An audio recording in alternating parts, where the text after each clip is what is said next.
بسم اللہ الرحمن الرحیم۔ دو آنکھوں کو آگ کی دوزخ نہ چھوئے گی، ایک وہ آنکھ جو خدا کے خوف سے روئی ہو اور دوسری وہ جس نے خدا کی راہ یعنی میدان جہاد میں نگہبانی کرتے شب گزاری۔ حضرت محمد صلی اللہ علیہ وسلم۔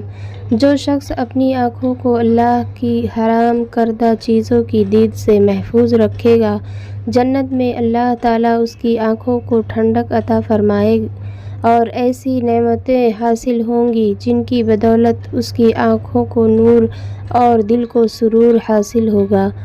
بدن کا چراغ آنکھ سے، پس اگر تمہاری آنکھ درست ہو تو سارا بدن روشن ہوگا اور اگر تمہاری آنکھ تاریک ہو تو تمہارا سارا بدن تاریک ہوگا۔ آنکھ کا کاسہ دل کا دروازہ ہے کہ قلب کی تمام آفتیں اسی راستے سے آتی ہیں اور شہوت و لذت پیدا ہوتی ہے۔ آنکھ بند کر لو، تمام آفتوں سے محفوظ ہو جاؤ گے۔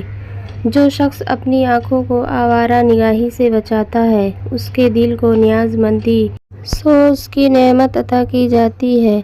لمبی لمبی امیدیں باندھنے سے پرہیز کرو، کیونکہ وہ خدا کی عطا کردہ موجودہ نعمتوں کی خوشی کو دور کرتی اور تمہاری نظروں میں اس کو حقیر بتاتی ہیں۔